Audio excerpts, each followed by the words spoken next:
Good call. Yes, good question. Feel good? Yep. Okay.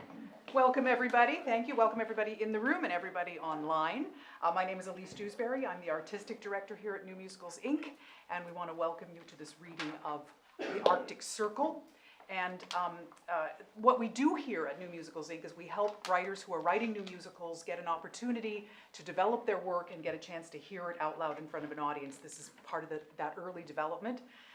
And so the shows aren't necessarily all complete. They certainly don't have costumes and lights and all of that, but it's an opportunity for the writers to hear where they are in the process, and having you here in the room with them, experiencing it with them is a very important gift that you're giving to the writers, so they can see where they're at this moment in development. So we appreciate that you're here. We allow our writers to use this room. We only get a couple of rehearsals, so 2 rehearsals, and then we're here to present it to you, and we ask you to use your imaginations to add all the bells and whistles that would happen when this eventually makes it to production. I think that's all I need to say right now, and to let you know what's happening, I'm going to bring up one of the writers who's with us in the room, and I'll just say we've got 2 writers in the room with us and one watching from afar, so hi LT, and we've got Cindy and Adrian in the room, so I'm going to pass it over now to our book writer, Adrian Bewley. Come on up, Adrian.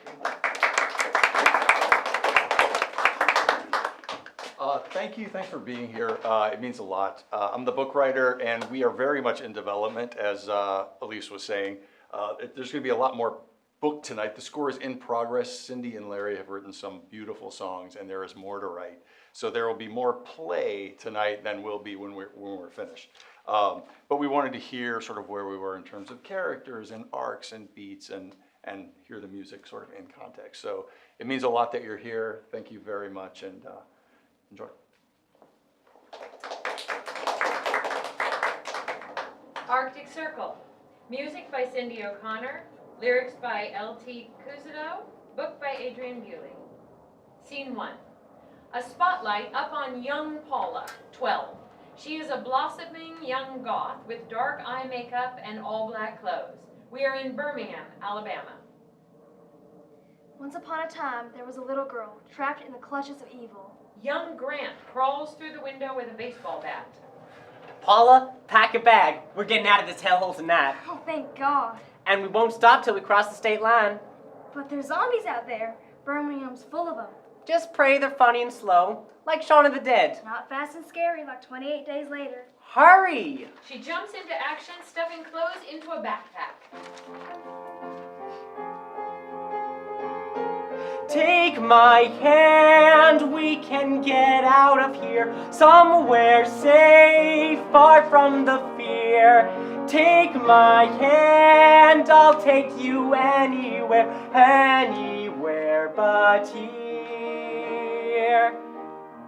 The Arctic Circle? Anywhere. We could catch the Amtrak for $50 to Boston and run from the heat. We could try New Orleans and blend in with bohemian bombs on the street. I could grab a backpack and my guitar. You can grab a bag on the fly. I can swipe some money, and with your looks and charms, we will get by. So come with me, somewhere that's balmy or icy cold, cloudy or clear. Come with me, I'll take you anywhere, anywhere but here, anywhere but... Paula? Shit. Shit! Paula, I know you're in there. It's your mom. Thanks. Do not leave your mother out in the hallway. Lights come up on a darkened studio apartment, cluttered and dirty.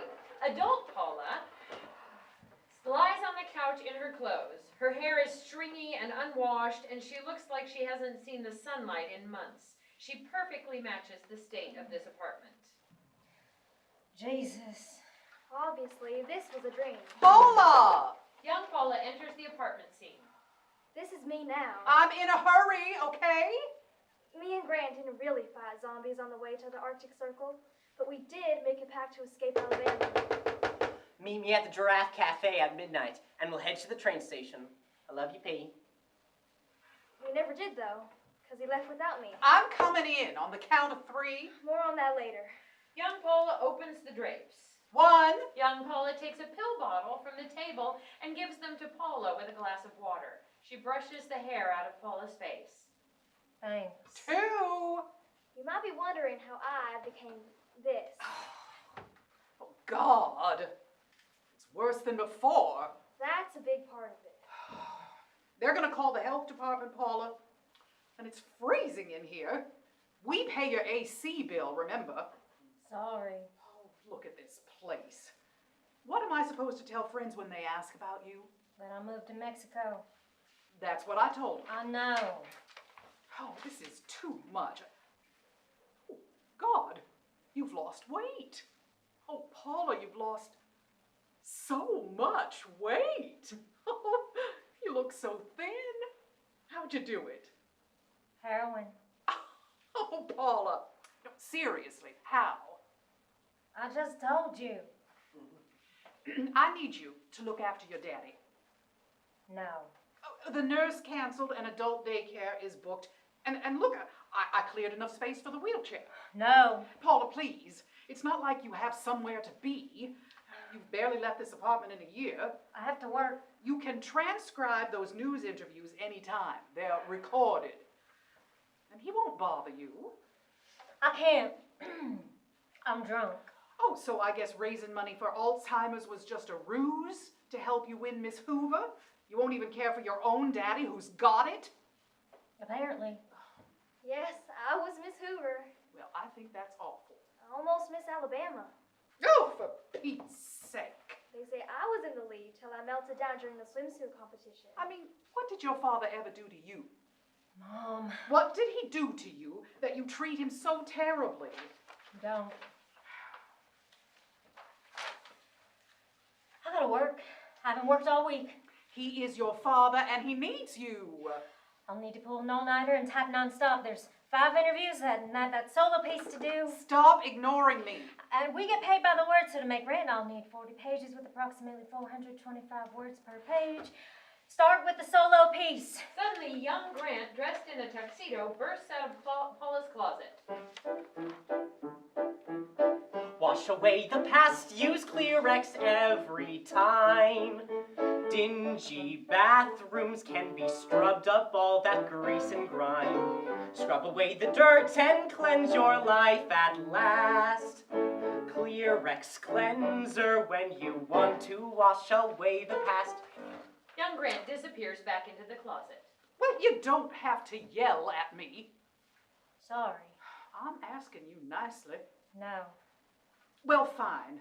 I'll just skip my book club then, after I read that whole thing. You're selfish, Paula, and this place is a pigsty. But you're so thin. Dad doesn't remember. He doesn't remember much of anything, really. Which gives her hope. Because if she thinks she can forget too, it won't have ever happened. And if no one in the world remembers, then it doesn't exist. Mom, look. Paula opens the door. It's Caleb. Oh, You're not answering your email, you're not picking up your phone. sorry. Do you still work for us or what? Yeah, I've been sick. I'll get on it now. If you want me to give your files to someone else, No, I'll pull an all-nighter. I didn't have to come over here. I know. Thanks. You're a rail. Are you eating? Yeah. You know, I don't think your mom would care like she did before. I mean, if you moved in, Caleb. it wouldn't have to mean we're back together, but I could make sure you eat and just take care of you. Pick up your phone, okay? What did I want to be again? A zombie killer? And a lifeguard on a frozen lake? Right. Neither of which can you do from this apartment. Right. Young Paula hauls her up off the couch and pushes her toward her desk. It's because of me she functions as well as she does. I'm the one who gets her up off the couch, pushes her to type faster, become financially independent, take advantage of all delivery services so she never has to leave this apartment ever again. ever. Young Grant rushes in with a backpack and a baseball bat. P, come on, we're getting out of here tonight. I can't. We'll dodge zombies and splatter brains all the way to the train station. I gotta work. No wonder I ran away without you. You're a bore. And look where it got you. Die young, stay pretty. Last time we saw Grant, maybe 4 years ago, he was back in town for his mom's funeral. He didn't recognize us, but we were deep into pageants already. So maybe that's why. He had this hollow look, like a ghost. And we thought, oh my God, the zombies got him. He never made it out of Birmingham after all. Then word drifted down a couple years ago about an overdose out west somewhere. Why am I thinking about you so much lately? 'Cause I'm not in the world anymore. Hey, you don't want to have to go out in temp again like last March. Here we go. She puts on headphones and gets ready to work. She likes to believe he is still in the world, and that they're still connected somehow, bound together in the land of the undead. Her here, out of time and space in this apartment, and him in some nameless American city, strung out, observing the living from some faraway place like he's on the other side of something. Okay. She clicks on a file. Welcome to Eye on Birmingham. Oh, God, not him. She clicks on another file. Today, we were lucky enough to get Mayor Halverson to speak on the budget crisis. Paula takes her foot off the pedal, so the voice stops. She clicks on another file. Every so often, someone writes a cookbook that really tells a story. I can't. Okay. This one for sure. She closes her eyes and moves her mouse around so the cursor makes circles around the screen. She stops on a file at random and clicks on it. Greet the day with faith at 92.8 AM radio. Oh, for fuck's sake. Good morning, everyone. Jill here. And this is Billy. And we're Jill and Billy in the morning. As promised, we've got a young man in the studio today who's been getting a lot of attention for his first album. A spotlight up on adult Grant, with headphones on for his radio interview. And this guy has a hell of a story. He's a local boy made good. A young man whose journey to faith from the darkness of addiction is inspiring people across the country. Please help us welcome Grant Seal. Hello. Paula rips her headphones off as lights black out on the radio studio. Surprise! Back from the dead. Paula stares at young Grant before sitting back down, rewinding the tape, and clicking play. Inspiring people across the country. Please help us welcome Grant Seal. Hello. On the screen on the back wall, we see Paula Google Grant Seal. A Wikipedia page comes up. Oh, my God. Oh, my God. You should probably ignore this. Paula resumes listening to the interview. So, you grew up here in Birmingham but ran away at the age of 12. 12. And how does such a young kid make it on his own? I don't recommend it. What's it like to be home? It's strange. It's my first time back. Well, sober. It's my first time sober. God is great. God is great. That's so weird. Now, you're here as part of the 3-night God-a-Palooza tour playing at the Oak Mountain Amphitheater, which runs this weekend. That's right. We're kind of hoping you play something for us. Sure. This song is a song I wrote called The Only Way Out, about how turning my life over to God is what finally helped me, rejoin the living. You should probably forget about this. Don't say I didn't warn you. Grant has picked up his guitar in the studio.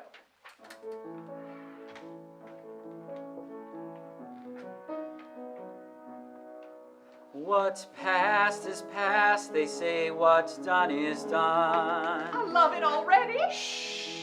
You may look back in shame and anger at your battles lost and won, but that won't change what brought you here. And if you're going through some hell, they say the path is clear. The only way out is through. They say the only way out is through. I've heard it said an awful lot, but I'm afraid it's not quite true. The only only way out is you, Lord. The only way out is through. Paula clicks off the tape. Remember when we spoke to each other for the first time? I said, I know you, and you said, oh joy. Remember? Come on, say it, P. Oh joy. You left me. We had a pact and you left me. I know. Oh my God, why is you doing great worse than you being dead? I'm such a shitty person. You said, oh joy. And then I said, do you know who I am? And you said, yeah, you're the guy who got kicked out of school for dealing drugs. And I said, well, I have family history to live up to.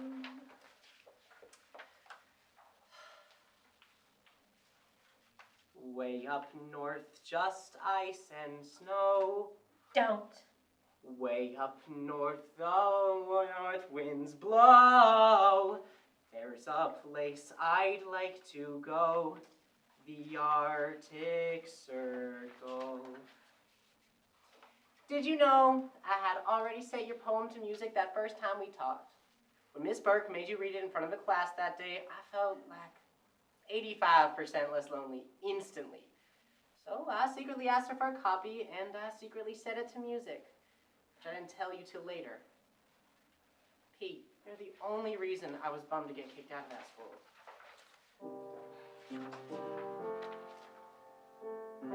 I knew you before I knew you. I saw right through you. I am like you. I feel you, the world forgot you, though I am not you. I am like you. I am like you. I cry like you. I cry like you. I scream like you. I scream like you. I dream like you. Like nobody. Like nobody else. I know you, though I don't know you. You know I know you. I am like you. I am like you. I am like you.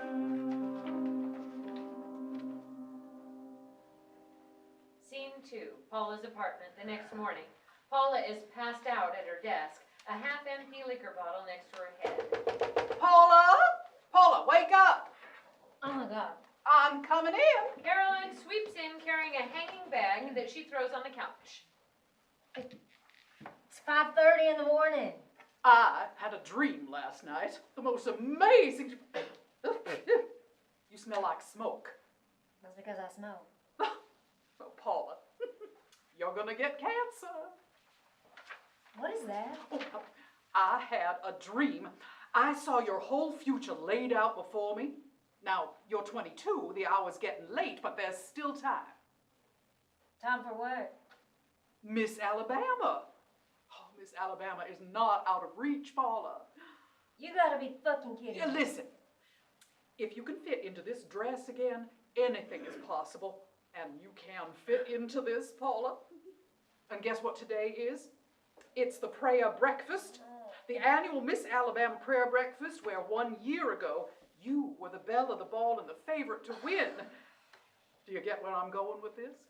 I get you've been smoking crack. Oh, we've been thinking about this all wrong, honey. All this could add to your story. You could be the girl who went through hell, came out the other side, and made her triumphant return from Mexico. Your platform could be the importance of mental health. Oh, wow. And then you and Caleb can get back together, and we won't have to worry anymore. Mom, I swear. You know, I saw a story last night on the local news. That's what inspired my dream, I think. There's this singer, Grant Seal, a Christian singer. He's from here. or a gospel singer. Now, he grew up over in Rock Creek, bless his heart, and apparently he was just a wreck for years, and now he's absolutely celebrated. He's good as new. He went from a life on the streets to a life beyond his wildest dreams, and I thought, that could be you, Paula. Mom. Now, at first, it'll be a little uncomfortable at the prayer breakfast, but then they'll get used to the idea of seeing you again, and they'll see how you've walked through fire and come out the other side, and pretty soon you'll have them in the palm of your hand, and you will be in the pageant. Mom. I can't believe I didn't see it sooner. It was right under my nose the whole time. Like a lot of things. And once you're Miss Alabama, everything will be perfect again. Once you're Miss Alabama. I don't want to be Miss Alabama. I never wanted to be Miss Alabama. Paula! I wanted to be a zombie killer and a lifeguard on a frozen lake. Oh, for Pete's sake. And maybe an archaeologist. Well, do archaeology in here. Who knows what you'll find? Paula, if you miss this chance, you'll have to wait a whole nother year, and you'll be like 23. Okay. Look, That singer turned everything around, and now everyone looks up to him. Mom, He's a miracle. He's the toast of the town. he's a psychopath for all you know. Maybe he's a horrible person. Maybe he's a fat fucking liar. Maybe he's done terrible, horrible things that are unforgivable, and here you are whooping him up because you're a fucking blind as a bat, clueless fucking idiot. Sorry.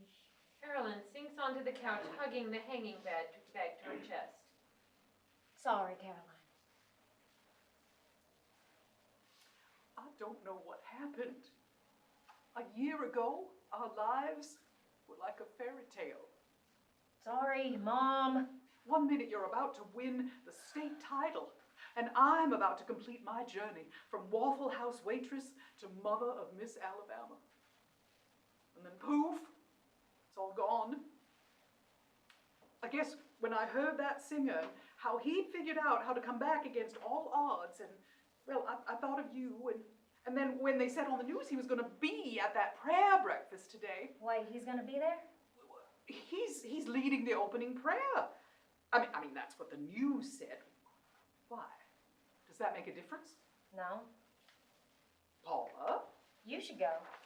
But Goodbye. Lord. Carolyn starts out. As she passes, Paula takes the hanging bag from her. wait, really? Don't ask any questions. Oh my God. You might go? No? Maybe Caleb could go with you. I know he still has feelings for you.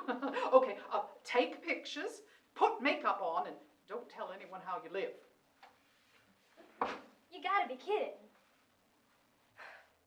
I'm just curious. He can't save you or teach you how to rejoin the living. Okay, give me some fucking credit. It's safer here. Plus, you're shit-faced. I just want to see him. Why, so you can make a scene at a prayer breakfast? Well, I think I'm kind of pissed off. Shit. I mean, what? He marches into town without ever looking me up. All holier than thou after leaving me? I mean, wow, right? I mean, fuck him. Okay, let me get you some heroin. I don't want any. Young Paula goes digging through a drawer for drug paraphernalia. Productivity is overrated. I was wrong to tell you to stop. Hey, where is it? I got rid of it. You're off it? Did you miss me? Sick on the couch all last week? Oh no. And he's a Christian singer. He used to say, if God exists, he's in a coma, and I'd like to be the one to pull the plug. And don't you have to make amends when you get sober? Where's my amends? Not a fucking word. He's been drifting from city to city, but I've been right here all the time. He could have found me. Hey, I think I can fit in this thing. Listen to me. Who is it? Caleb. Hey, Hey. so this prayer breakfast. Oh, God, I'm gonna kill her. When did she talk to you? Around 2 a.m. I am so sorry. I guess she woke up from a dream. So, are we going? No? I mean, I am. Maybe. But only to see an old friend, a guy friend. I don't want you to get the wrong idea. I'm probably a lesbian. Will there be food? Yeah? You're too nice, Caleb. You shouldn't be so nice. She closes the door on him. Oh, that's it. You're mean. Okay then, see ya! It's my only chance to see him. I won't be able to get him anywhere else. And then, I want him to look me in the eye and tell me why he left without me. that's it? Yeah. Well, I can tell you why he left you. He left because he thinks you're disgusting. He found out what was happening in your room and it made him want to throw up. So he left you behind and never looked back. And now this amazing life is proof that he did the right thing. He's gonna have to look me in the eye and tell me that. Oh, he will. And I hope you have a good time. You're probably going to need another bottle. Lights fade. Scene 3. Lights up on Jill and Billy addressing the crowd gathered for the prayer breakfast. Good morning, everybody. Happy to see you. How is breakfast? Is it good? Put your hands together if it's good. Thank you so much to Kitty and Dave Hawkins for opening their spectacular home for us today. I'm Jill, and this is Billy. And we're Jill and Billy in the morning. Now, we are thrilled to be co-sponsors of this event, and we are even more thrilled to have persuaded Grant Seal to join us. Paula enters, trying extremely hard to walk a straight line. Who heard our interview with Grant yesterday? Anyone? There's some hands. And who's got tickets to go see Grant perform at Oak Mountain this weekend? Oh, awesome. Paula catches her balance on a piece of furniture coming face to face with a fancy decanter of brandy. She passes it, stops at a mirror to check her hair, then heads in, making sure to stay hidden as she watches. I'm going tonight. Opening night. Now, before we bring Grant out here, there's someone else we want you to meet. You know how they say behind every great man is an even greater woman? Take it from me, I know it's true. Well, Grant Seal has a great woman behind him. Please put your hands together for Grant's fiancée, Nicole Reed. Oh, shit. Nicole enters and stands next to them. Nicole, it is such a pleasure to welcome you to the Magic City. And personally, I want to say I was already a big fan. I'm so stupid. Paula rushes to the decanter and downs a shot. Then on the back wall, we see projected a text she's sending to Caleb. How soon can you get here? Then she returns to watch. Thank you. Now, who's seen Nicole's documentaries? City on the Hill? Faith Undefeated? Well, her new one is about Birmingham's own Grant Seal. It's called The Redemption Tour, and it follows Grant's journey back to sobriety through his music. And they're here to finish filming with Grant's hometown shows at Oak Mountain Amphitheater. Behind Paula, Grant comes out of a bathroom. She does not notice him. We thought it would be a great centerpiece for the film. Okay, time to stop milking this thing. Grant, get out here. Paula turns to make a hasty exit and freezes when she sees Grant. He gives her a polite smile and then stops in his tracks when he registers who it is. He slowly turns back to face her. Hey, Grant. That's your cue, buddy. Oh my God. Oh, get out here, you. Hey. Come on, everybody. Grant, Grant, Grant, Paula. Grant, Grant, Grant, Grant, They're calling Grant, Grant, Grant. Don't Grant, leave, please. Grant, Grant, Jesus, don't leave. Grant, Grant. He crosses into the dining room. There he is. Paula rushes to down another shot of brandy. Hi. Hi. Welcome. Thank you. Thank God you're here. Are you okay? You look a little pale. Yeah, fine. Now, Grant, everyone knows the story of how you two met, but we want to hear it from you. Oh, she found me passed out in a snowdrift in Louisville. That true? She saved your life? Definitely. Hardly. This was after you barely survived an overdose in Denver. Somebody's watching out for you. Yes. Nicole, when did you know Grant was your next documentary subject? Well, when I heard his music, when I saw how ready he was to let Christ into his life. God is great. And every day since, he's inspired me to be the best person and the best artist that I can be. Amen. This is a film about growing, a film about knowing that all souls are weak.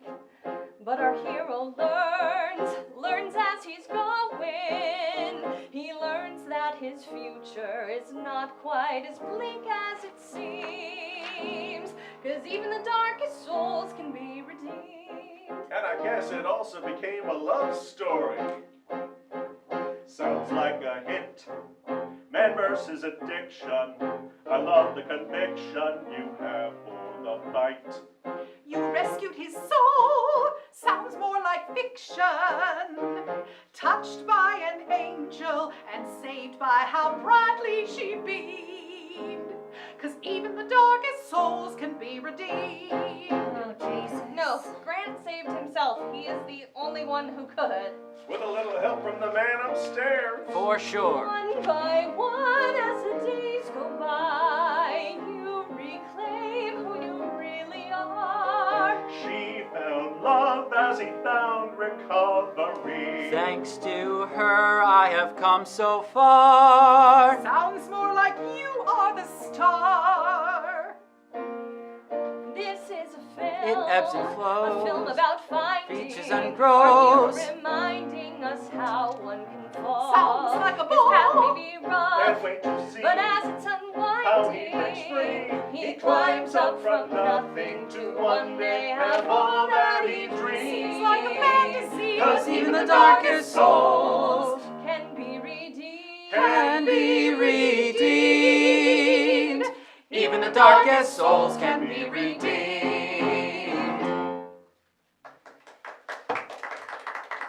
Paula, wait! I knew you'd leave. You knew I'd leave. My God, how are you? Oh, you know. Better than ever. Wait, are you in the pageant? Hey, did you want to eat? Oh, hi. Hi. Nick, this is Paula. We knew each other when we were kids. Wait, really? She's in a pageant. She's Miss Alabama. Not yet. Well, why don't you eat with us? I mean, I haven't met any of Grant's friends from back in the day. No, I can't. Oh, come on, you have to. I wasn't going to stay. You have to. If not for Grant, for me, I need stories. Oh, I have stories. Perfect. I'll grab us a table. I don't have to stay. She kind of cornered me. God, how you've changed, I assume for the better. You don't look better. Surprise! You as a princess. You as a rock star. Why are your jeans on your thighs? Look at you. Look at you. Rescued from the clutches of fate. Take your bow. Look at you. Look at you. You were gonna run from this state. Look at you now, Miss Alabama. Mr. Redemption. Titles we've won and earned. Miss Alabama and Mr. Redemption. Oh, how the roads have turned. I was gonna look you up. Yeah? Remember how we used to pretend everyone in Birmingham was zombies except us? I can officially confirm it's true. I should admit that I still think about you, Paula. Oh, please. It's true. You think of me, I assume, I'm so busy. Paula. I guess I do. Look at you. Look at You you. were so rebellious and wild and so dumb. Look at you. Look at you. Hated all this shit as a child, yet you've become Miss Alabama and Mr. Redemption. Oh, how we've lived and learned. Miss Alabama and Mr. Redemption. Oh, how the roads have turned. Congratulations, by the way. When's the wedding? November, after the tour. Wow. Well, you've really done great. I'm so happy for you. Thanks. Well, Well, I guess we've caught up. I should probably get going. Hey, saved us a table. Jill wants us to do this show Sunday morning. Oh my God! Paula Whitney?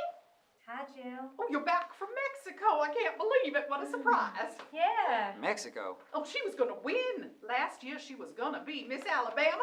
And what courage to show her face after that humiliating breakdown in front of everyone. Oh, my goodness. P? So I guess this means you, got the help you needed. Yeah. Jesus. Well, I hope they're keeping the Tylenol away from you. The label says take 2, not 52. What? Okay, you need to go. But No, get out of here. I'm so sorry. Is that true? No, I'm gonna give you a minute. I'll be inside telling the women that we're not doing her show Sunday. Oh, she's awesome. P, what happened? Not the time to get into it. What a buzzkill, right? I mean, for me. I've been drinking all morning. I had no idea. Of course you didn't. You left and never looked back. But you're smart. So smart. P. Don't touch me. She turns and knocks over a table of refreshments. Fuck. Oh, it's okay. Fuck! I got it. Oh my God! Get out of here.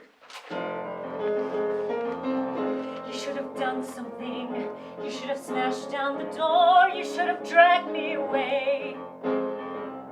You could have done something. And if you weren't so weak, things would be different today. Are you sorry? I hope you're sorry. P. You should have said something. You should have trusted your heart to find the right words to say. You should have said something.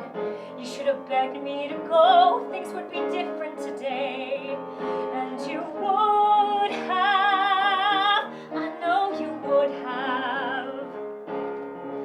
If you'd only been the man you should have. Sorry. I'm gonna be sick. Friend? Oh, God, I'm gonna be sick. He turns Oh, and throws up into a large planter. Shit. Oh, God. I have to go lead a prayer, like, right now. Sorry. Oh, this is my nightmare, P. This is my worst nightmare. Okay, we're canceled. Oh, what the hell? Give us a second. What happened? Please, Nick. So, this is about as bad as this could have gone. I shouldn't have come. P. I really shouldn't have sprung this on you. I've been avoiding you. Give me a break. Don't be too generous. I need to talk to you. We need to talk later. She hands him her phone. He punches in his number and hands it back. Miss Alabama and Mr. Redemption. Oh, how we've lived and learned. Miss Alabama and Mr. Redemption. Oh, how the roads have turned. Oh, how the roads have turned.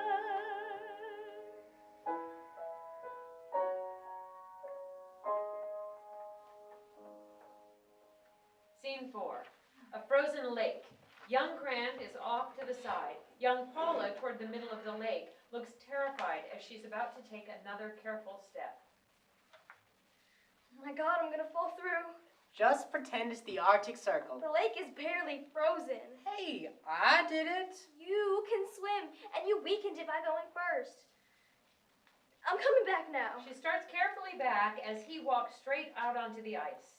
No, oh my God, you're gonna kill us. Don't worry. Grant! I'm a lifeguard. You wanna be a lifeguard. That's way different. He has walked right up to her so their faces are very close. Shh, you're okay. Look, it's cold enough. We're good. The ice will hold. It's cracking. Just barely. Don't move. It'll hold us. You're insane. Maybe, but look around. No one can touch us, Pete. No one would dare come out here with us. It's too dangerous. My asshole stepdad or your crazy mother. It's like having a force field around us. Perfect. Don't you have a heavier coat? I don't get cold. She takes a scarf out of her pocket. I got you a present. Wait, really? She puts it on him. My allowance wouldn't cover a parka. I wish there was a mass storm every year.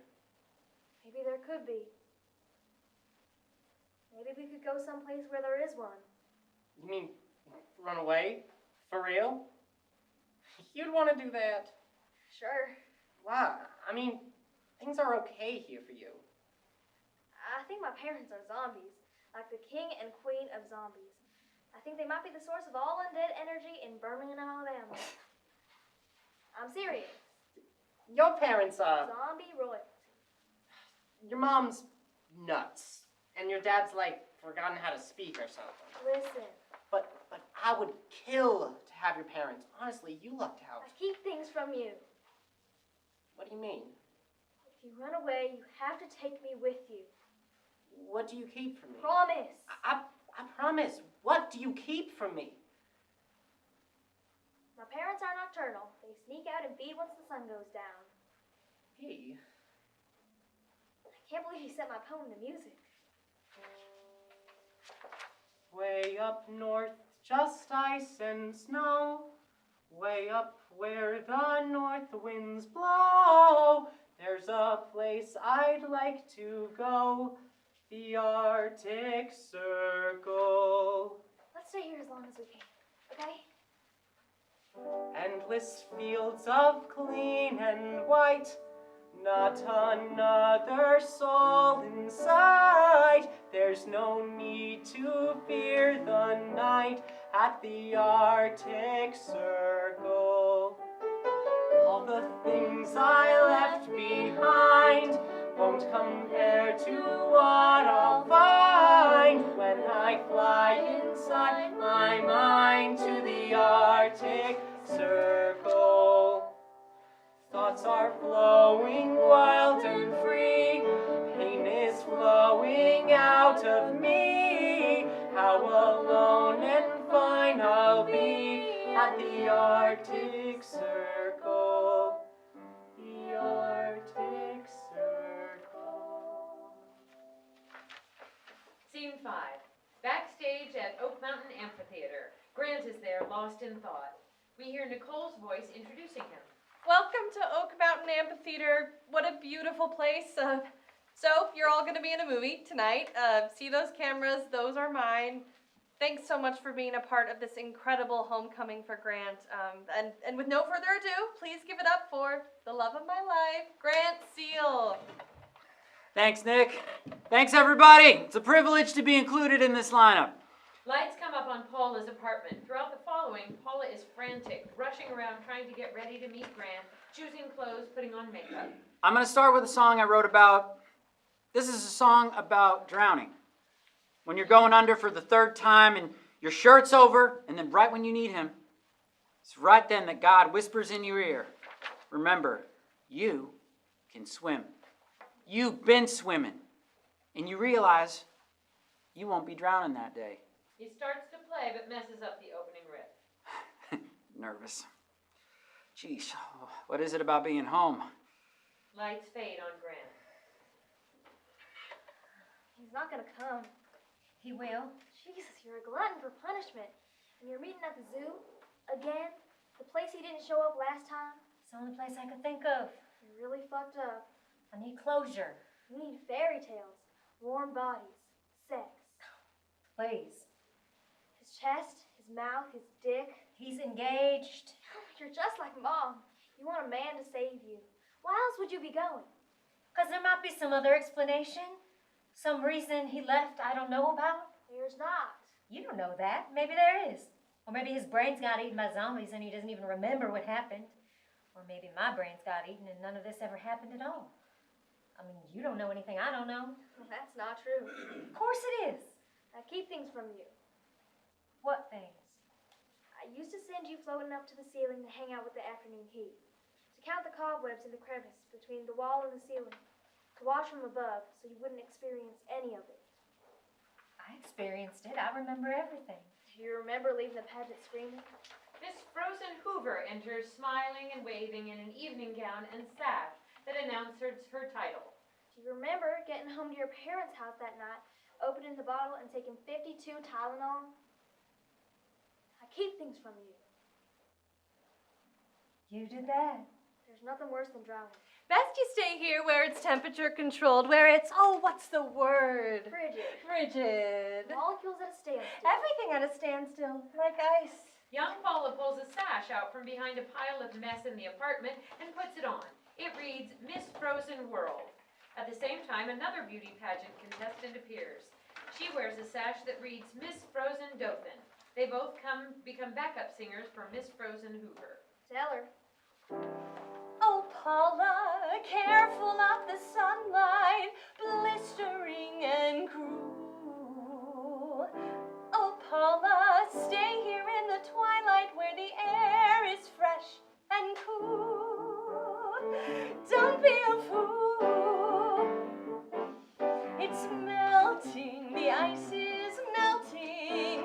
Look at it, girl, are you blind? It's melting and you just stand there. Girl, keep this up and you'll find you're going down, down in the water. Oh, how it's washing you down. You're going down, down in the water. Oh, how it's washing you down, washing you down until you drown. Hey, girl. Oh yeah, she's one of us. Girls, meet Paula. Girls like us. We know about secrets. And girls like us. We know about water too. Water everywhere. There's a lake, Paula. Right under our feet. Frozen. And honey, we are on thin ice. So girls like us. We cannot eat carbs. Or go out when the sun is boiling. So if you insist on being a rebel. And a jackass. And an idiot. Uh-oh! It's breaking, the ice is breaking and shattering under your weight. It's breaking and you just stand there accepting your fate. You're going down, down in the water. Oh, how it's washing you down. You're going down, down in the water. Oh, how it's washing you down, washing you down until you drown. But girls like us must be light and breezy, skating on the surface and never falling in. Girls like us must be free and easy and always remarkably thin, painfully thin. And Tim, you'll have to, Tim, banish the boy from your mind. Stay here, safe in the twilight. Hide here, or else you will find you're going down, down in the water. Oh, how it's washing you down. You're going down, down in the water. Oh, how it's washing you down, washing you down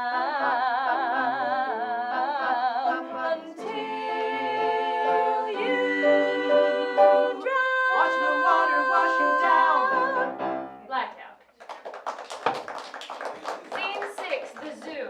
Paula enters and looks around at a couple of picnic tables. She sits on one of them to wait. She checks her watch.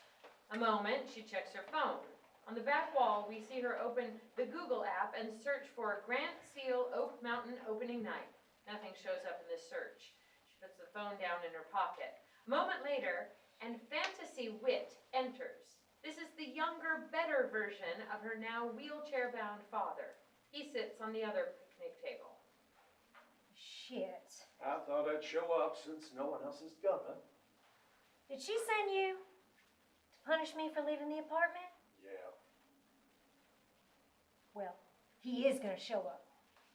Yeah.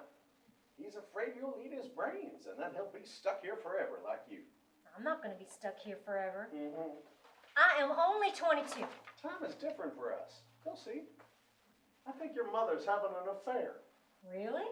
She's in a book club. She doesn't read. There's some guy named Gerald in it. Oh, shit. And I kept her from going. Now I regret it. That's hurtful, Paula.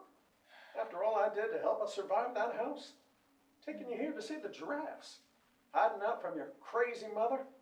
Oh, I've been meaning to ask, could you get my guns out of the house?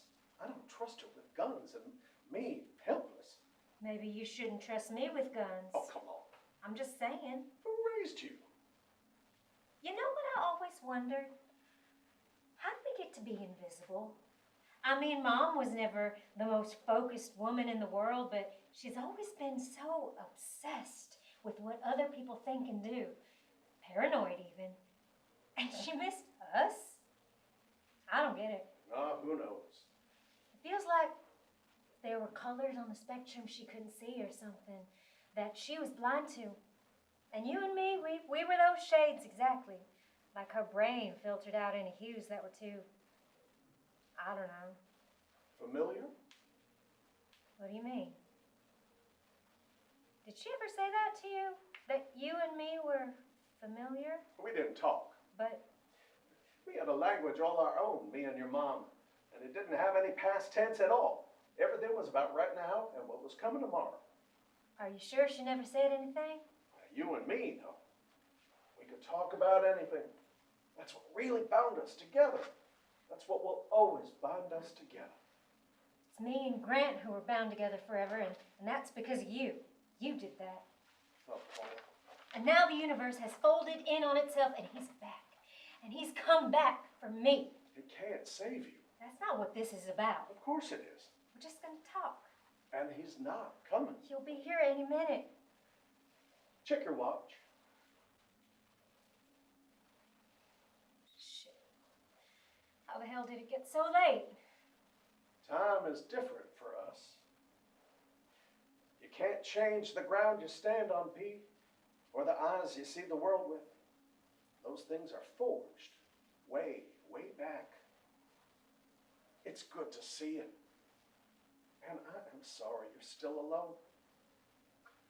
Don't stay up too long. Paula checks her watch again. He's not coming. Lights shift to a motel room. Grant is sitting outside the door smoking. Nicole comes out in her nightclothes. Hey, you coming to bed? The show was good. It was fine. One day at a time, okay? You just gotta take care of yourself. That's all that matters now. She kisses him on top of the head and disappears back inside. Lights up on Carolyn's living room. Young Paula and young Grant sneak through the front door. P! Shouldn't we be sneaking out of your house? I want to show you something. She pulls a wooden box off the shelf. She opens it and pulls out an old-fashioned looking pistol. Oh. My father's pride and joy. Antiques from World War I. She hands him the pistol, then takes another one out that's identical. One for each of us. We're hunting caribou in the Arctic. Do they work? One way to find out. She slowly points the gun at Grant. Oh, you're fucking amazing. Young Grant picks up the other gun and looks at it. Slowly, she pivots the gun to point it at her head. He stares at her a moment, then does the same. Bang! She puts the guns back in the box and runs into the kitchen. Hey, wait for me. Lights fade on Carolyn's living room. Nick, I'm going for a walk. Want me to come with you? No, I'll be back soon. Lights fade. Scene 7, Paula's apartment. Young Paula strokes her hair. Lights come up on young Paula's bedroom. Young Paula notices this and crosses into it. Grant, we're doing another dream. Copy that. Action. Young Grant climbs through the bedroom window wearing his scarf. P! Grant? Surprise! Well, you can't be here. Just 2 seconds. Oh, you have to go. Paula? I love my scarf. I love it. Are you talking to someone? No, sir. I love my scarf. I love it. And I can't wait for us to run away together. Go. Now. Meet me at the zoo tomorrow night. Picnic tables at the zoo. And we'll head to the train station. She's pushing him toward the window when suddenly he turns and kisses her, then ducks away from her and heads to her closet. No. Young Grant puts his finger over his lips as if to shush her, and he disappears into the closet to hide just as Whit enters. Anything wrong? No. Whit looks at young Paula and then walks to her bedroom door. He closes it and turns back to her. Dad, I don't feel well. He walks toward her. Please, not now. A jarring noise wakes Paula in the present. What? Who's there? Hey. What the? It's me! Jesus. Sorry. Grant, it's 4 in the morning. We were supposed to meet. At the zoo. Once again, you couldn't get that right. Wait, are you? I chickened out. I'm ready now. He takes a bottle of tequila out from under his hoodie and chugs. Oh my God. It's okay. It's not new. What do you mean? The past 6 months have been a shit show. I'm popping OxyContin like Red Hots and spiking my Pepto-Bismol. Oh, for fuck's sake. It's true. Does Nicole know? Of course. She knows? Hey, guess how I found you? I got your mom's number online, and I called her, like, 30 minutes ago. And she gave you my address? She offered to drive me. She really wants you to date, P. Oh my God. Is he dead? Tell me he's dead. What? Tell me he got hit by a bus or drowned in the bathtub or you shot him with his own fucking gun. Tell me there's some justice in the universe. Oh, he has Alzheimer's. I guess that's kind of a justice. What? That's not justice. He doesn't even have to live with what he did. That's bullshit. What the fuck are you playing at, huh? Are you talking to God? Yes, I'm talking to God. That's my neighbors. Take out your phone. What? Make a video. I'll drink tequila on camera. I'll say God doesn't exist. I'll have sex with a prostitute. I'll do anything you want. You could demolish me with a single post. Please. You can, and you should. Seriously, can we do this tomorrow? Grant. I could have stopped it. I just stood there like a fucking pussy. I froze. I didn't know what to do. I couldn't move, and I just stood there. I'm so sorry, P. I'm so sorry. Why did you leave me? Because I couldn't face you. Because I was a fucking coward. I couldn't even think of looking you in the eye. So you abandoned me? I couldn't face you. You're right. If I had done something, everything would be different, but I didn't. So I ran, and I've been running ever since. So it wasn't because I disgusted you. What? You didn't leave because I made you want to vomit? Oh my God. Tell me you didn't think that. P, look at me. It's not you I'm disgusted by. She walks to him. Finally, she reaches up and takes his hand. Lights fade. End of Act 1. We'll take a short intermission.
Which number are you talking about?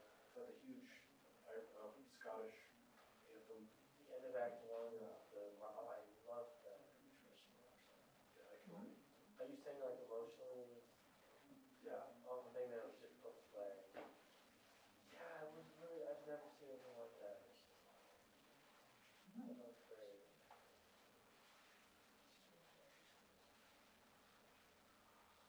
So I guess I'm having my musical in April. I guess you're not here. Well, I'm sure, but having this perceived though in my ears, I'm not sure what the recovery times. I think it's going to be week after sisters. So I'm just not sure if I'm going to be able to play. It's just like a carpal tunnel thing. No, it's between the drivers.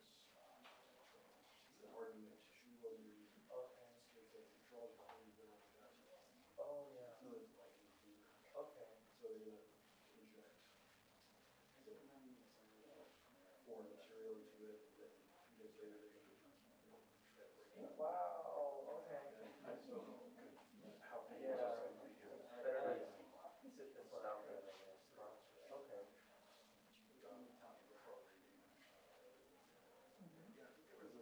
So what is the day of the meeting? It's the Monday. The date of the meeting is the 22nd. So it's rehearsals are 8 and 15, and then 22.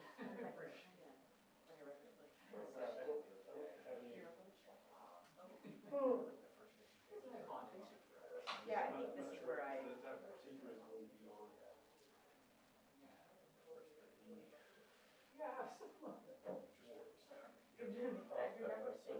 That's 4 days later.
Oh, shit. Hey, Sorry. sit down. Jesus, you got that from the library? Tell me what we're gonna do when we finally get out of here. Live in New York City, at the top of the Empire State Building. Oh, God, I love you. That's not the antidepressants talking, I swear. Lights fade on young Paula and young Grant. Paula nudges Grant. Wake up. Nick, Yeah. Oh. Oh, God. Yeah. What time is it? Almost 8. Shit. You're in trouble. Oh, I'm supposed to be in Irondale in 5 minutes. She's gonna kill me. What's in Irondale? The Methodist Church. I know. You could hide out here all day and watch zombie movies with me. Oh, God, yes. 28 days later. Dawn of the Dead. Shaun of the Dead. Oh, remember how we both said we'd sleep with Simon Pegg? I'd still sleep with Simon Pegg. Can I see you later after the show? What about Nicole? Everything's different now, P. Lights shift Everything. to Caroline's living room. Caroline sits on the couch. Katie Hawkins sits next to her. Both are watching the TV. Whit sits nearby in a wheelchair. He's now suffering from Alzheimer's, has a vacant expression on his face as he stares off into the distance. And now, first runner-up is the winner of a $500 scholarship, Sheila Baird. Paula Whitney, you are Miss Hoover 2023. I'm a mess. I cry every time. Oh, Caroline. And now it's really all finished, isn't it? Oh, don't say that. Well, she knocked over a whole table. It wasn't that bad. And at your beautiful home. Your home is beautiful. Stop. Sorry, I need the truth now, above all else. Have you talked to her? Who? Paula, is she okay? I've been so worried. Oh, she's fine. Hey, I wanted to check in because no one knows how to reach her. wait! Where do you think you're going?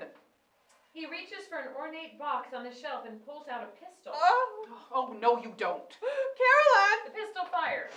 Wait! Look at my wall! Well, it was bound to happen. He has a license, don't worry. She takes the gun from him and puts it back in the box, then moves the box across the room away from Whit. You keep them loaded. Who knew they still worked? They're from World War I. It's amazing how things this old can still kill you. Whit Oh. goes for the guns again. Get away from there! Can I get you some coffee? No, I have to go. We'll come back soon. Thank you for letting me know. Lights shift to Paula's apartment. Scene 9. Paula is there transcribing when Carolyn enters with the gun case. Well, I hope you're satisfied. Get out. No one's gonna let you darken their door ever again. Why do you have that? I need you to keep these here. What? Well, your daddy shouldn't be in a house with guns in it. And I should? Well, just hide them in a pile somewhere. You'll never find them again. Now listen, we're going to Aunt Jeannie's for her birthday tonight. No. And we'll spend the night in Atlanta, so you'll need to feed the cat. Get Gina. I'm not doing it. She's out of town. Mom. Who is it? It's Nicole Reed. You're gonna have to go. Who's Nicole? 1 second. Hi. Hey. This is my mom. Oh, nice to meet you. Oh, aren't you darling? Look at you. Your skin. Thank you. Take a lesson, Paula. She has great skin, but she doesn't take care of it, not anymore. Mom? In fact, we sort of come full circle, Nicole. I don't know how far you two go back, but when she was young, oh Lord, dark eye makeup, this crazy white pancake base. Mom. Now that's bad for the skin. I thought there was no hope. I used to have nightmares about her future, pantsuits and all, women's colleges, you have no idea. I think she's beautiful. Oh, she can be beautiful. That's what's so heartbreaking. Oh, I'll never forget the day I realized she could be pretty, Nicole. It's etched in my memory with fire. Okay, Mom, you've made your point. I walked into her room when she was about 12, and she had taken off that horrible black. Mom. Oh, okay, I'm getting kicked out. So nice to meet you. You too. Oh, now feed Chappie or he'll starve. Fine. Her cat. Sorry for the mess. I'm putting stuff in storage. So, Grant told me everything. He did? Well, we don't keep secrets from each other. What did he tell you? That he was intoxicated, that he told you about his struggles. And he gave you my address? We don't have secrets. He gave you my address. Maybe I checked his phone. Look, you have nothing to worry about with me. I talk to as few people as humanly possible. I just thought that we should have a moment. I mean, my gut told me that you, of all people, know what it's like when people don't respect your privacy while you're working through your personal issues, I mean. Yep. I knew I could count on you. Thank you. We're gonna be crazy busy till we leave tomorrow night, but maybe you can visit us on the road in a few weeks and we can get to know each other better. I'd really like that. Well, you take care. Scene 10, Caroline's living room, Paula's childhood home. We can see part of a modest kitchen. Paula enters through the front door. She steps into the kitchen and pours the cat some food. Chappie! Come and get it! She starts for the front door again, but hesitates at the door of her childhood bedroom. She enters. She goes to a floorboard, takes off a length of wood to reveal a hole. She reaches in and pulls out an old journal. She flips a few pages and reads. Thursday, February 27th. Dentist today. I hate school. Miss J is nice. It rained all day today. Jesus, why was I hiding it? Young Paula enters and sits at her dressing table and starts applying makeup, fixing her hair, etc. Fun 12th birthday party. Where the hell am I in here? Nowhere. Funeral for Mom's uncle today. Uncle Wally. Oh yeah, forgot about Uncle Wally.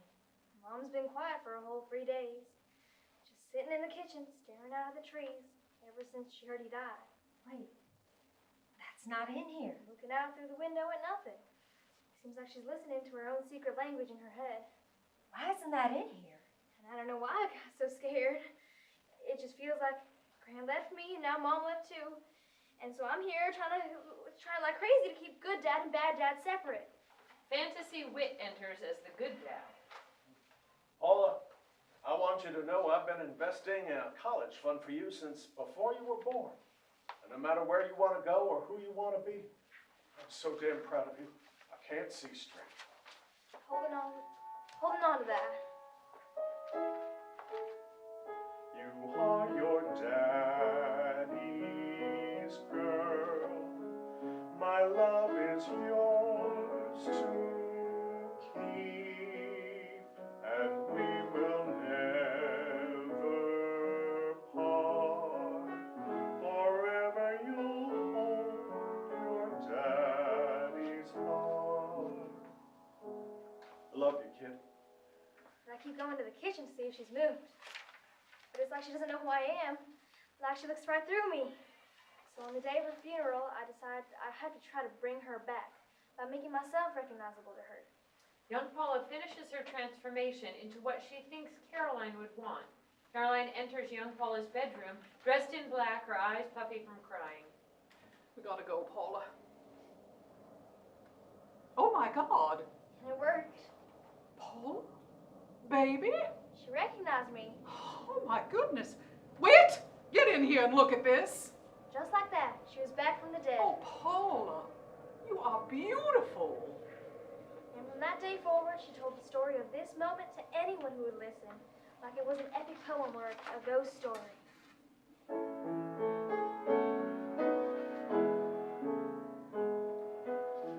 Like the sun breaking through a cloud, she was a vision.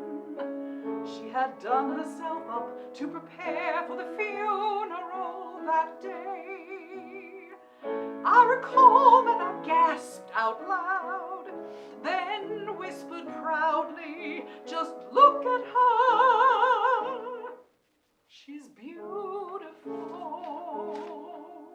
What's all the hoopla, honey?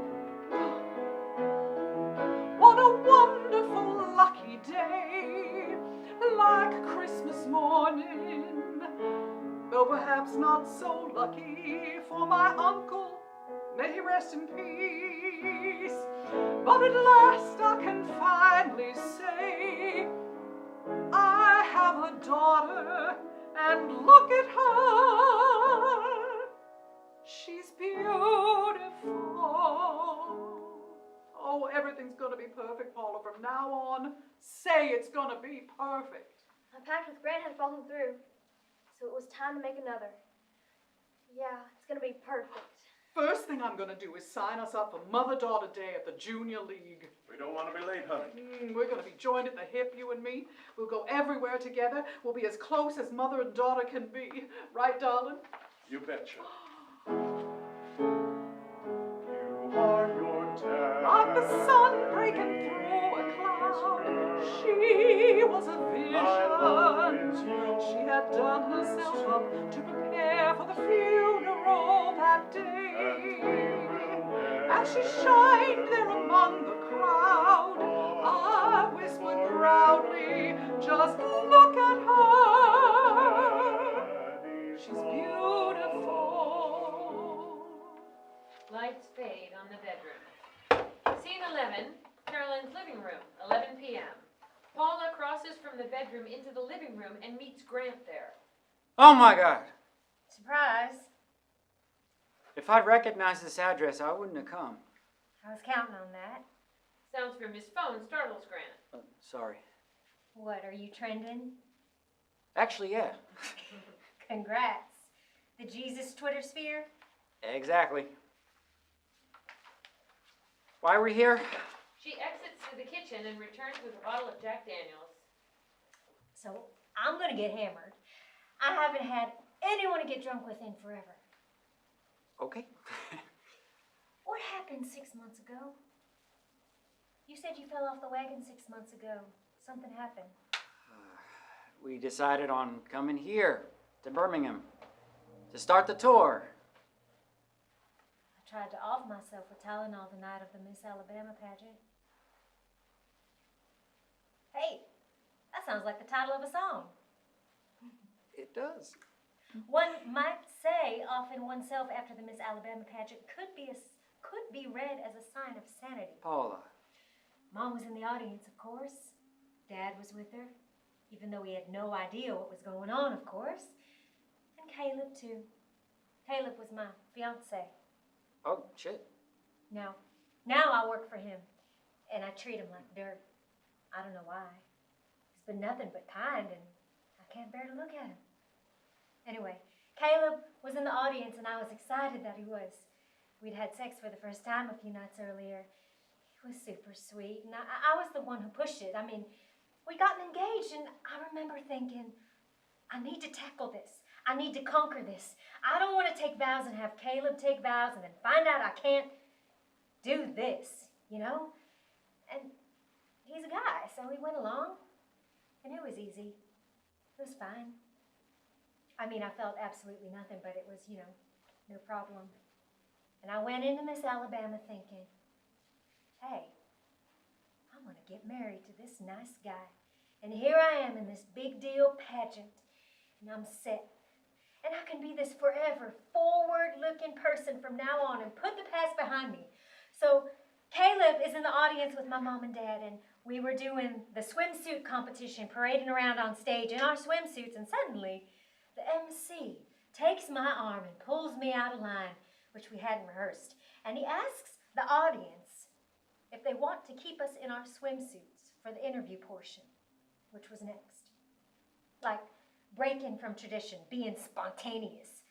And the crowd starts applauding, and he's keeping them going, thinking he's doing this hilarious, great thing to keep us in our swimsuits while they ask us questions about, you know, how do we fix the Middle East or the economy. And this MC's laughing his ass off, and the crowd is cheering, and suddenly all I could see in the audience was my dad's face. And I don't know, it felt like when people describe having died and then God says, nope, not your time yet. And you're slammed back into your body, and I suddenly felt everything. The heat, the lights, the cold of the air conditioning. My dad was on top of me, his breath on my face, And I look down and I'm shocked to see how little I'm wearing, like strings, this bathing suit. And it felt like somebody had their hands around my throat. And I look at that MC and he's Dad, holding me by the arm. And I don't remember anything after that, but apparently that MC needed medical attention after I was done with him. It was bad, or so I'm told. P. There's a video, but I can't watch it. And I woke up in the hospital where they pumped my stomach. And it's scary, you know? It's like what happened behind my back, this part of me that just wanted me dead, wanted out. So, I mean, how do you keep yourself from making it so you never wake up? If it's all happening behind your back. Yeah. This is my fault. Oh, come on. I did this. My dad did this. It would have stopped. Here. She starts leading him toward her childhood bedroom. Wait, where are we going? No, I don't want to go in there. You shouldn't go in there. I've been in there. No, Pete. It's just a room. It's not just a room. It's just a... It's not. It's just a place where stuff happened. No. She goes, and he follows her. Okay, it's scarier at night. See? Just a room. Hey. Just a room. He goes back out. Hey! Pack a bag! We're getting out of here tonight! What? That's what I always imagined you would say when you came back to get me instead of leaving me in the dust. Oh, fuck me. Pack a bag! We're getting out of here tonight! Hey, you said you wanted a do-over. Come on, let's pretend like it's that night, and you came back instead of skipping town. And you show up here in the middle of the night, and you climb through the window, and you say, "We're getting out of here, Pete." And I say, "Okay." And we climb out that window and head for the train station. Paula. Come on. Let's just do it until we're outside the lawn. Come on, until we've climbed out the window and we're outside dodging zombies, and then we'll stop. Come on. It suddenly feels like we're supposed to do this. Okay, fine. I'll play you.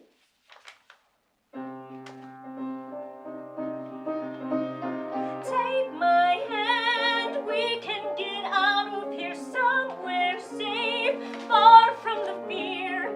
Take my hand, I'll take you anywhere, anywhere but here. Now pretend like you're hesitant, like where will we go, and I'll talk you into it. Say it. Where will we go? We could catch the Amtrak for $50 to Boston and run from the heat. Go. We could try New Orleans and blend in with bohemian bums on the street. Hurry. I can grab a backpack and my guitar. I'm you. You can pack a bag on the fly. I can swap some money, and with your looks and charms, we will get by. So come with me somewhere that's balmy or icy cold, cloudy or clear. Come with me, I'll take you anywhere, anywhere but here, anywhere but here. But where will we go? Anywhere. You're not listening, Paula. We could hire coyotes to sneak across the border. Tonight? Yes, why wait? Awesome. Hide out in the hold of some freighter bound for India. Look, that sounds great. We could take a chance on the open road. Find a friendly trucker who shares. We'll end up in Philly or Santa Fe, and then who cares? just take my hand. We'll be together and we can brave any frontier. Come with me, I'll take you anywhere, anywhere but here. Anywhere but here. Anywhere but. Suddenly, she kisses him.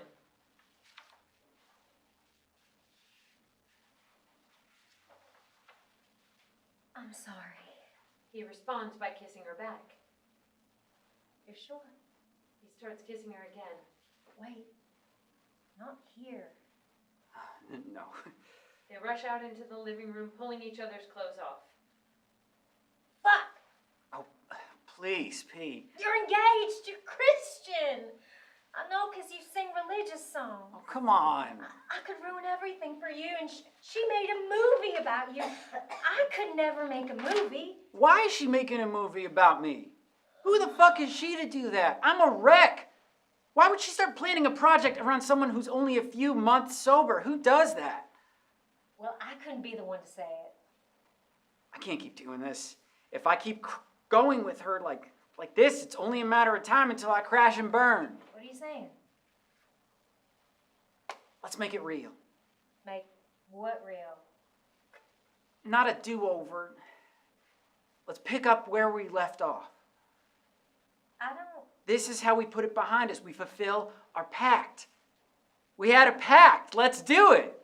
Graham. My show's at 2 o'clock tomorrow, and the bus leaves right after and heads to Charleston. And you should be on it. This is how we make it right. Fuck it, you and me. No one can touch us when we're together, remember? That day on the ice? It was just us. You have lost your mind. And I'm on tour. It's perfect. You could get rid of your apartment. But Nicole. I care about Nicole. I do, but she doesn't know me. And she doesn't want to know me. Not really. Because this is the truth. I'm a sinking ship. And I'm going to take her down with me. That's the only way I can end. This can end if I'm going to go in like this, P. And I've never been honest with anyone in my entire life except you. Just you. So the best chance I have for sobriety, for real sobriety, is you. Someone I can't lie to. Someone who knows me and will hold my feet to the fucking fire. And it's not going to hurt her career, okay? If we don't end up together, it's not really what it's about. All that matters is I get sober for real. And if I can do that, I'll have saved her film and saved my career and saved myself. And I'll sit her down tomorrow and I'll tell her I'm continuing on with you. And she's a grown-up, Pete. She'll understand. I mean, you can't choose this stuff, you know? Say yes. Yes. Really? I don't know. Yes. Well, from here we'll go to Charleston and then Richmond. After that, I think it's Burlington and then Boston. Oh my God, Boston. We'll have a celebration dinner in Charleston Monday night. I'll find a fantastic restaurant and we'll have our first meal post-escape. And we'll drink wine and eat seafood and toast to making good on our pact all these fucking years later. And you'll get sober for real? And then I'll get sober for real. This is crazy. We're getting out of town tomorrow, P. Finally. And with you, I won't be able to hide. With you, I'll be my best self and I'll be able to rejoin the living for real. Say yes. A moment, and she kisses him. Wait, this is okay, right? You want to do this? Yes. Yes. They continue to kiss as the lights fade. Scene 12. Once upon a time, there was a little girl trapped in the clutches of evil. The sound of a train's horn lights up on young Grant sitting in a square of dim light representing the closet, his hands pressed over his ears. A low sound gradually escalates to a deafening roar, the train on the tracks. Young Grant leaps up and bursts out of the closet.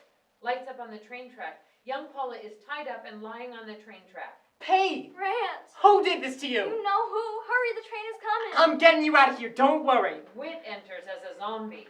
Granny's back, watch out! Young Grant pulls out one of the antique pistols and shoots Whit dead right between the eyes. Whit collapses. Don't leave me! I would never. We're getting out of here tonight, P. We're gonna live like crazy, you hear me?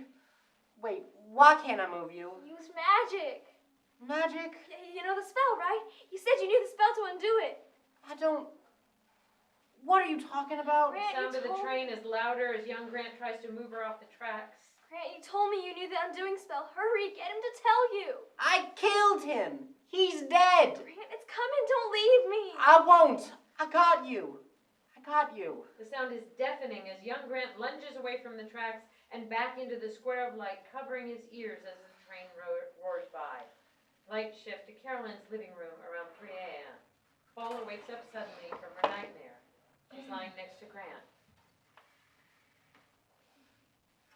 Hey, Hey, we just had sex in your parents' house. yeah, we did. Headlights sweep across the room through the window. Shit. What is it? Really? Wait, they're home? Hi, come on. What? I do not want to deal with her. He follows Paula into her bedroom with a blanket around his waist as Carolyn comes into the living room and speaks to Whit. No, you're more than capable of wheeling yourself into the house, and I'm not going to do it for you. Not after what you pulled tonight. Grant drops the whiskey bottle with a thud. Hello? Oh, shit. She's coming. Hide. Where? She looks toward the closet. No. What on earth? Hi, Mom. Oh, my goodness. Mom, this is Grant Seal. Grant Seal, my mother. Oh, you're that singer. Oh, my goodness. Hi. What are you doing here? I can't believe it. Mom, Your father didn't know where we were.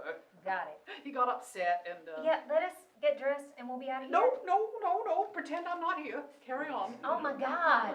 Carolyn rushes out as Whit wheels himself in through the front door. I am so sorry.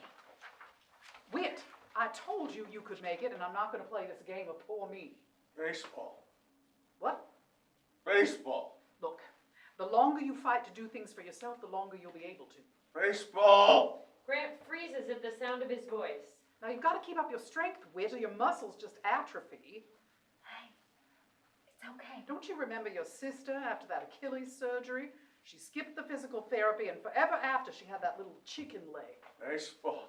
Baseball. Baseball. Baseball. We can go out Baseball. the window. We don't have to see him. Grant rushes out into the living room. He freezes at the sight of Whit. Oh, gosh, I'm so sorry. He's still nervous. Whit, you're okay. Whit, honey, this is Paula's friend, Grant Seal. He's a local celebrity. Say hi. Hey, let's go. Come on, you could say it. Say hey. Hey. A little bit louder, honey. He's across the room, somewhere between a whisper and a shriek. Hey. Oh, well, that was a big improvement. Grant. Grant, this is Paula's father, Whit. What is it? Is everybody okay?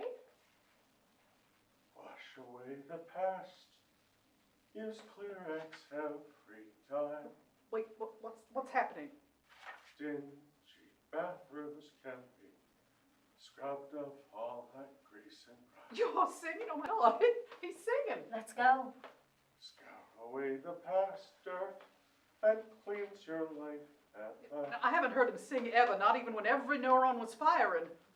Clearex cleanser when you want to wash away the past. Oh my goodness. Grant starts for the door but knocks a tray service off a table with a crash. Oh, my goodness. Don't worry. Shit. I'm sorry. Grant, don't go. I'm sorry. I'll call you. I'm sorry. Grant. Grant rushes out the door. Wait, stop it. You're okay. Shit. Pipe down. You did that on purpose. What? Paula? I know what you're doing. Honey, are you okay? I know what you're doing. Paula hits him. Paula! She hits him again, and then suddenly she's attacking him, hitting him. Paula, stop it. What are you doing? Paula, stop! I hate you. What on earth? Paula, I think you hurt him. Oh my God, he's bleeding. Paula, you apologize to him right now. Apologize to him. Paula! Is it true? You can't see colors, Mom? All the colors, I mean. Is it true you can't see them? What are you... Of course I can see colors. Oh, go get me some hydrogen peroxide now. But there are things you can stare straight at and not see, right? Because they're too familiar. I don't know what you're talking about. Uncle Wally? Can I ask about Uncle Wally? Why would you ask about him? I just have a feeling he might have taught you a secret language with no past tense. Did he? Did you know I speak it too? Someone taught it to me too when I was a little girl. Though now I'm starting to think it's a language with no present tense, like it's all past tense. That's what really makes it secret. Someone taught it to me too, Mom. Like your dad's brother taught it to you. So if you ever wanted a conversation nobody else could understand, we could do that. If you ever wanted to. Lights fade on Caroline and Whit. Scene 13, Paula's apartment. Paula goes to the closet and starts stuffing a backpack with clothes. I'm ignoring you. I said I'm ignoring you. I'm not doing this anymore. I'm leaving you behind and Birmingham behind and Dad behind forever. I told Mom. I told her. Did you know that? And Grant came back. He came back to show me how to get out of here, and we are going. Stop it. There is no undoing spell, okay? It doesn't exist. And I'm not going to fall through any ice. You're just trying to scare me. You've always just been trying to scare me. He's coming. Well, you can't scare me. He's here. Whit enters the apartment. He's standing a few feet away from her. This is not real. It's real. It's not real. It's not now. Not then. It's June 2024. Time is different for us. I'm 22 years old. It's June 2024. It's real because we let it happen. We did not. You could have stopped it. He was grown up. He was You strong. were complicit. I was not complicit. Fuck! I used to send you to 10 the cents a ceiling word to when the watch sound from is bad. above. 10 Hang out with cents the action times and 425 There's words nothing on a worse than page drowning. times 30 pages There's a nothing day. worse than feeling 10 cents a feeling word, the sound of the everything file like is a bad. tidal wave that 10 slithers cents you a from word the if the inside file out. is bad. Shit! Paula? Paula, wake up!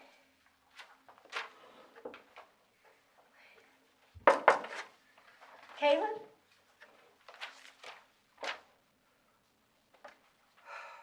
You gotta answer your phone. What's wrong? Something's up with your mom. Lights shift to Caroline's living room. Caroline is sitting on the couch, staring straight ahead. Paula comes in, keys in her hand, followed by Caleb. She was right there, just like that, and I banged on the window, but she wouldn't respond. Mom, what's going on? I couldn't get her to say anything. Mom, it's me. Mom? She kept inviting him over. Who? What are you talking about? She just kept having him over. I told her what he was doing when we were alone. Mom kept inviting him over. For holidays, for dinner, for cookouts at the park.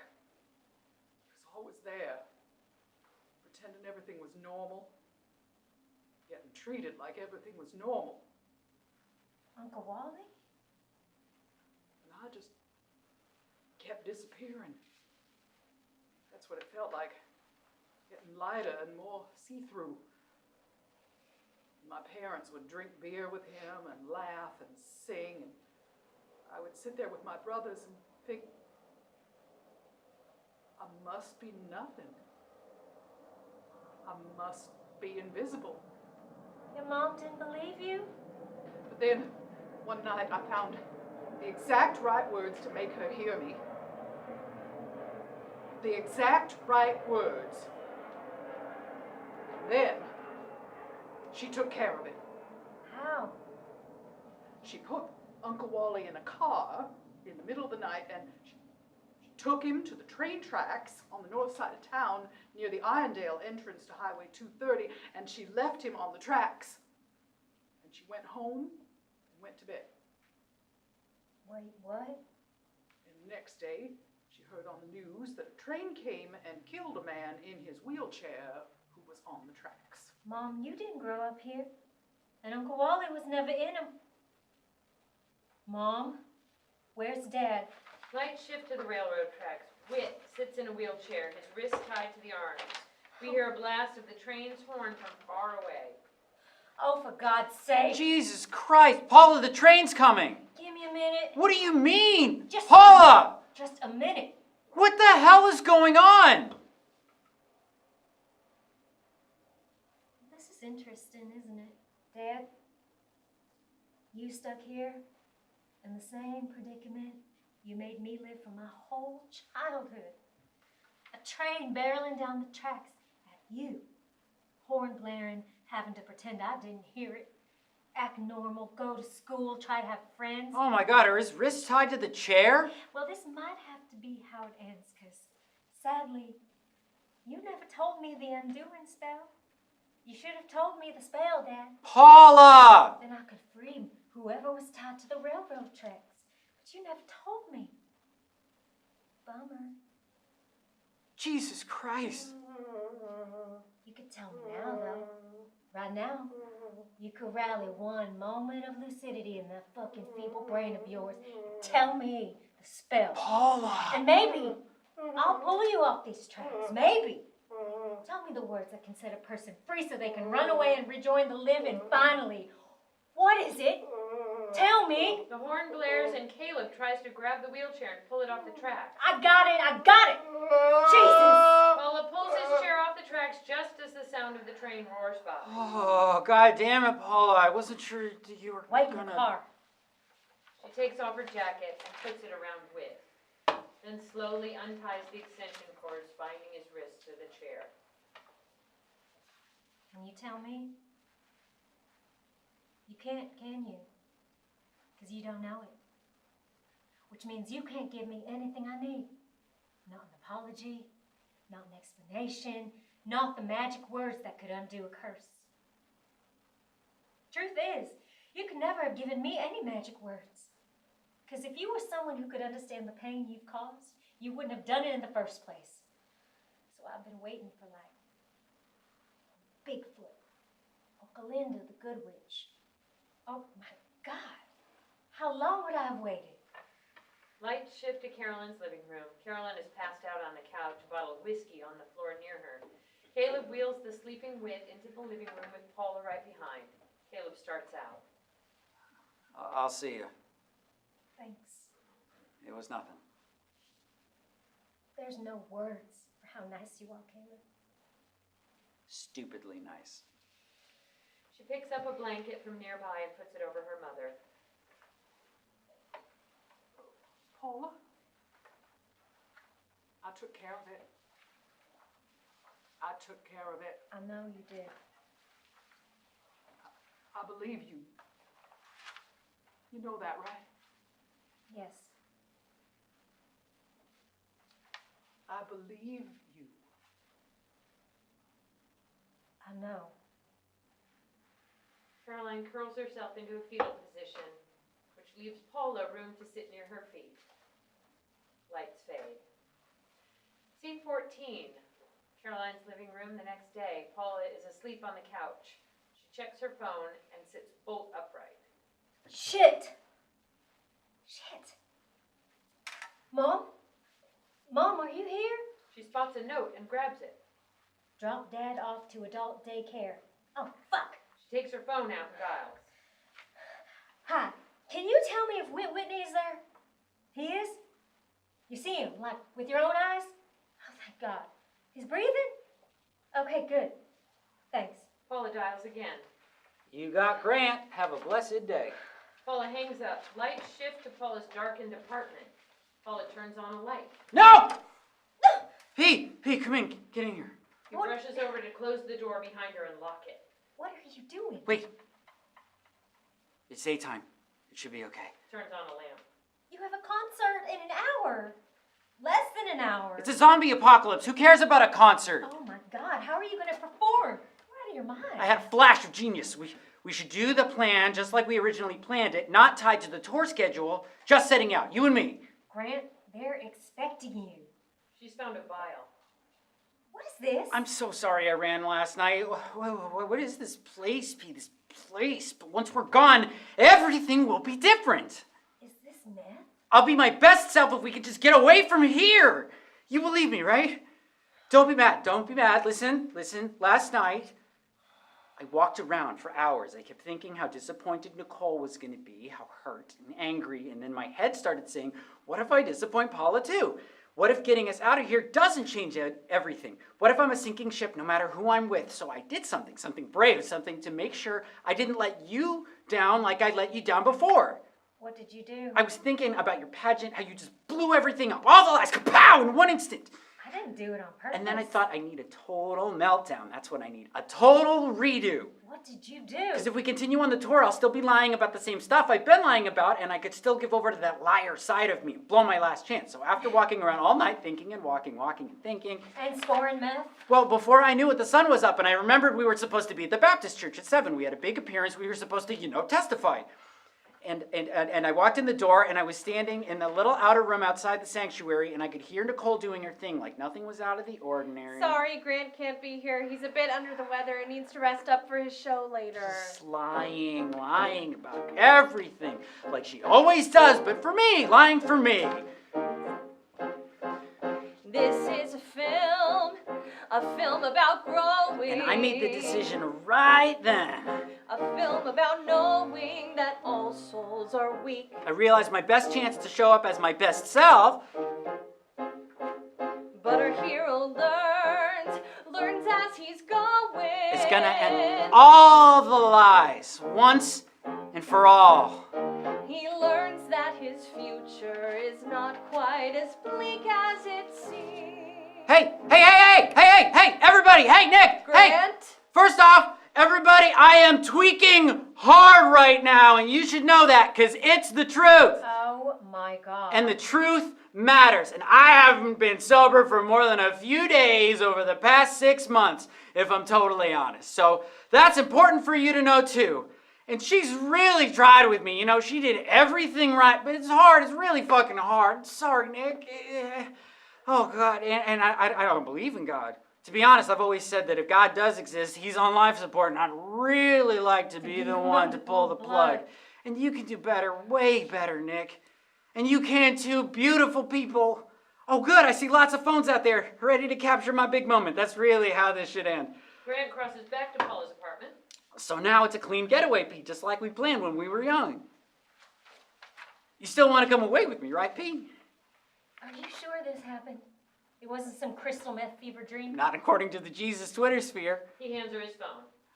The worst part is I actually think I do believe in God. For a while, everything was, beautiful and new, and it was like I'd found what I'd always been looking for. A way out, the strength to be clean, forgiveness, love for a year and a half almost. It was like that, but I get it now, though. I couldn't at last because I hadn't been honest, and God doesn't let you be dishonest about big things. Grant? Not when you've done what I did to you. You were a child, like I was a child. Doesn't matter. It does. Look at me. Let's run away tonight. Grant, come on. What? We can't. We have to. So, what? You want us to set out tonight, travel from city to city, scraping by, trying to figure out how to make money without your tour? You can transcribe from anywhere, and I can learn to transcribe. Hey, what if we stayed here? We can live and work from home and order in, and we can just be together and take care of each other and have sex and be safe and never leave. Like a zombie apocalypse movie. And no one can get to us here. Grant? Like that day on the ice. Remember the day on the ice? I think you should go. It's okay. It's all gonna be okay, but I'm tired. I need us to talk later. Shit. What? I didn't realize I was blowing things up with you too, back at the church. I think you did. I think that's why you did it. And it's okay. Oh, You God. did us a favor. Because this was a bad idea. Come on. By the light of day, we can say that, can't we? This was the fever dream. This would have taken us on a very bad, very disappointing road. Pack a bag. I'll help you. We're getting out of here tonight, P. Grant, there was nothing you could have done. I could have come bursting out of that closet. You were 12, like I was 12. And I owe you an apology. All those years, I put something on you that wasn't fair. To be my way out? That wasn't fair of me. Grant, I put that on you, and I'm sorry. And you did something really brave today. You blew everything up, so we had to start from scratch. Both of us. Not a fever dream, but real. I knew this would happen. What? That I would blow it, that I'd end up alone. Jesus, I'm not saying this is goodbye. I'm gonna take off. Grant, listen. We'll talk soon. But stuff happened with my mom that I need to... I'm really sorry, Pete. About everything. You have nothing to be sorry about. Let's talk tomorrow. But instead of walking to the front door, Grant has walked into the closet and closed the door behind him. Grant? What are you doing? A gunshot. Paula freezes. She runs to the closet door and opens it. Oh my God. Grant? Lights come up on young Paula in her childhood bedroom. He's coming. Oh no. Oh no. Hurry! Grant! There's nowhere to go. I'm trapped. I float up to the ceiling to hang out with the afternoon heat. Why? There's no one I can tell. I'm sorry.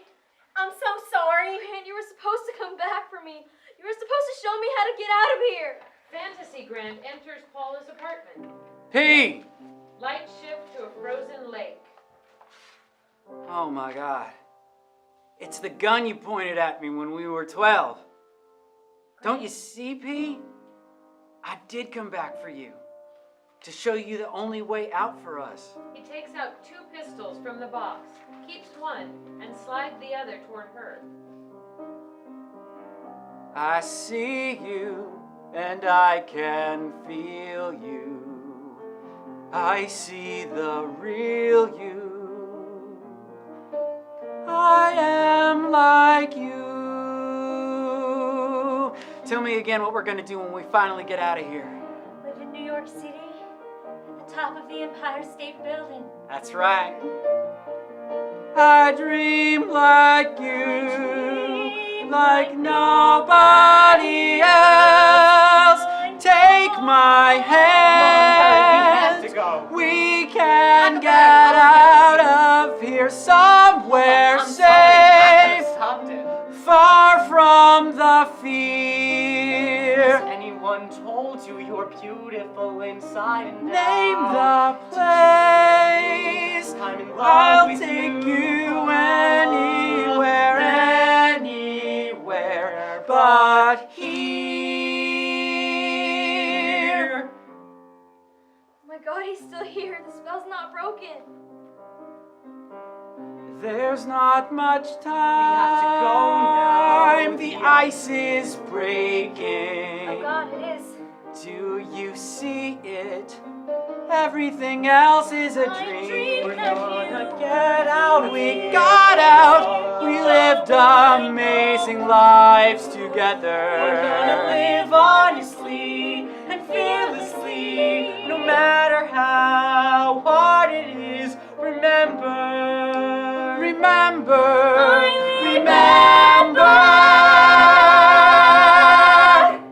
Hurry. There's nothing worse than drowning. Paula looks down at the pistol, then back up at Grant, who nods. Young Grant crosses into the scene with Paula and Fantasy Grant. No, P, you can swim. You're the one who can swim. 1, 2, 3. Lights out on the frozen lake. Young Paula and Whit stand in the childhood bedroom. A long moment, and Paula enters, still holding the gun. Whit looks back at her. He steps away from the bed, taking his place near the door. You don't want to be here for this. It's okay. I want to be here. You can't handle it. I can. I have to protect you. No, you're just a little girl. But you'll drown. Paula folds young Paula into her arms, and young Paula starts to cry. I know. I don't know what to do. You did great. You did so good. There's nobody I can tell. Tell me. You can tell me. I know. I know. You want to get out of here? We can't. Paula picks up the gun and shoots Whit, who collapses dead. Oh, Come on. We can go anywhere. Where should we go? I don't know. Where do you want to go? Somewhere warm. Maybe Mexico. Sound good? Okay then. Come on. You've been waiting long enough.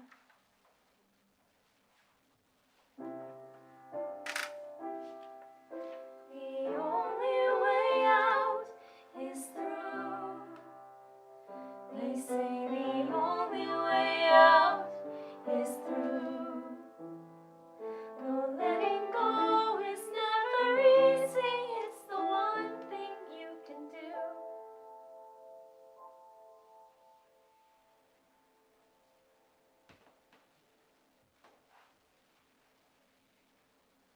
The only way out is through. The only way out is through.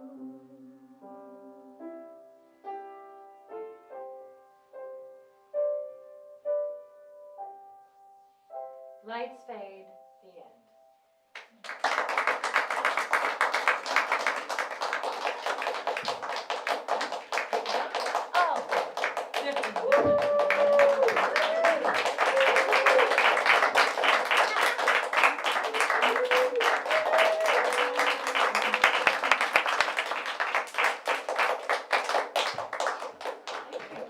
Thank you so much.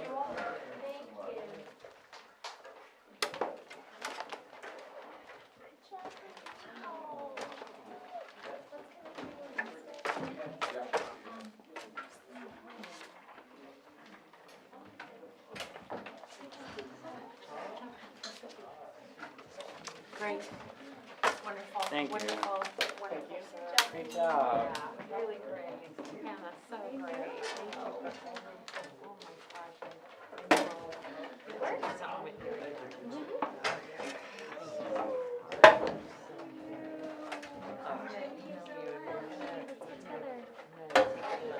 Another one. Oh, thank you so much. Thank you.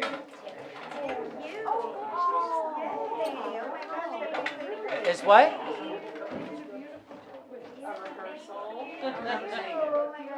Thanks, sweetheart. I think I really nailed it. You did. It was gorgeous. It was gorgeous. And next time we add the fantasy ballet, but only when we have a little time. Yeah, when there's some time. Yeah, it did actually. It went beautifully well for like a rehearsal. And super simple and excellent. And very nicely done. Thank you. Beautifully done. Thank you. Thank you. I really love the music in the show. Great. Oh, thank you. Thank you. Really good. The last I remember was just terribly amusing. We were rehearsing it earlier. I was going to the falsetto, and Cassie really hit it. And I was like, oh yeah, let's make this nice and full. It's a big moment. Yeah, that's So. very nice. Yeah, thank you. Thank you. That was so good. I loved the cougar. Gosh. Yeah, that was really fun. That's a fun one.